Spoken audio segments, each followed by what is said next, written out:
ওম জয় তু লোকনাথ, জয় বাবা লোকনাথের জয়, জয় গুরুদেব লোকনাথ। আমার নাম কল্পনা সাহা। আচ্ছা, আমার বাড়ি মুর্শিদাবাদের জিয়াগঞ্জ। বাবা লোকনাথের কি অদ্ভুত মহিমা! বাবা লোকনাথের অপার কৃপায় আমাদের বাড়ি সুরক্ষিত থেকে গেল। কেন সুরক্ষিত থেকে গেল, কী বা হতে পারত, সব বিস্তারিত বলছি। আমাদের বাড়ি আমার স্বামী বানিয়েছিলেন 2009 সালে। জমিটি রাস্তার পাশের খাস জমি হলেও সেই সময়ে আমার স্বামী 3.5 লক্ষ টাকা দিয়ে ক্রয় করেছিলেন। পরবর্তী 2 বছর তিনি জমিটি ফেলে রেখেছিলেন।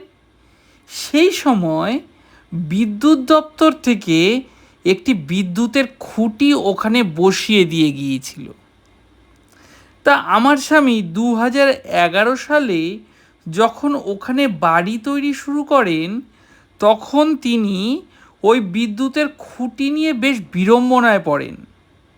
তাও তিনি মানুষের অসুবিধে হবে বলে কোথাও কোনো অভিযোগ না করে সেই খুঁটি পাশ কাটিয়েই যে বাড়ি নির্মাণ করেন। সেই 2011 সাল থেকে আমাদের বাড়ি, আর আজ 2026, অর্থাৎ 15 বছর ধরে আমাদের বসত বাড়ি ওখানে রয়েছে। আচ্ছা, আর আজ বিদ্যুৎ দপ্তর নোটিশ দিয়ে জানিয়েছে যে এই জায়গাটি বিদ্যুৎ দপ্তরের, তাই এই নোটিশ প্রাপ্তির 3 মাসের মধ্যে আমাদের উঠে যেতে হবে। আমরা সকলে এই নোটিশ পেয়ে তো দিশেহারা। কি করব, কোথায় যাব, কিছুই বুঝে উঠতে পারছিলাম না। বাড়ি শুদ্ধ সকলেই একভাবে তখন বাবা লোকনাথকে ডাকছি, কারণ এছাড়া আমাদের কাছে আর কোনো উপায় নেই।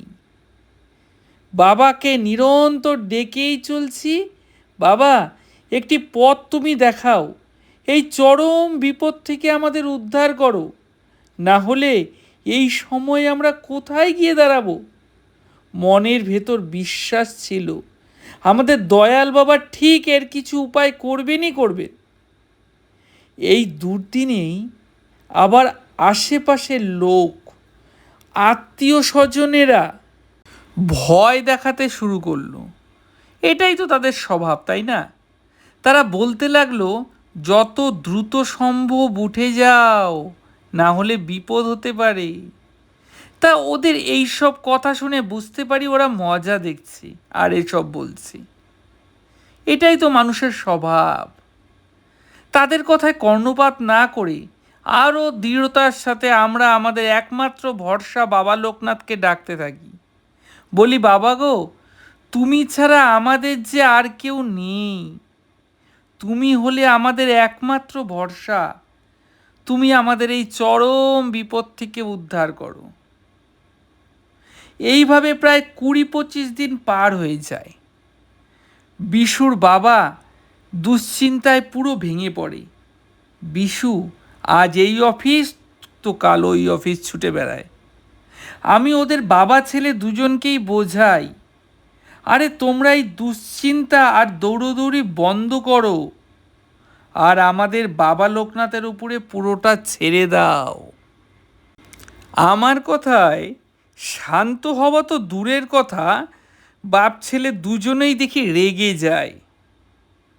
বিশুর বাবা বলে, তুমি এসব বোঝো যে কথা বলতে এসেছ? আমি তখন বলি, আমি শুধু আমার বাবাকে আর তার কৃপাকে বুঝি, আর কিছুই আমি বুঝি না আর বুঝতে চাইও না।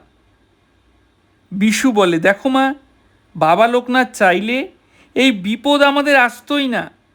আমি বলি, ওরে তোরা দেখিস, আমার বাবা লোকনাথ ঠিক কোনো চমৎকার করবেনই করবেন, আমার মন বলছে যে। এরপর প্রায় আরও 2 মাস হয়ে যায়, আর মাত্র 1 মাস বাকি।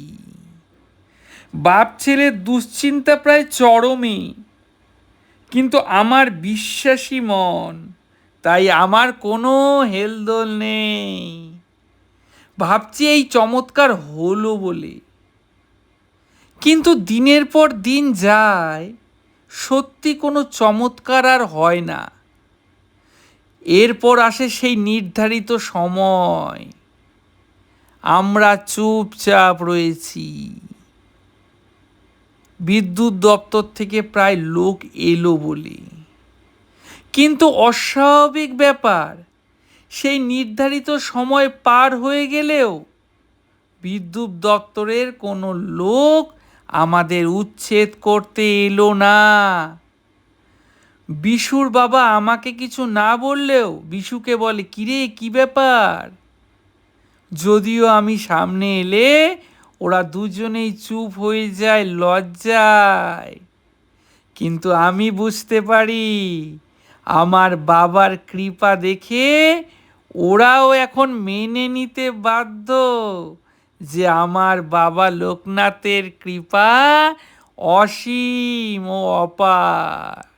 জয় বাবা লোকনাথের জয়, জয় বিশ্বাসনাথ বাবা লোকনাথের জয়।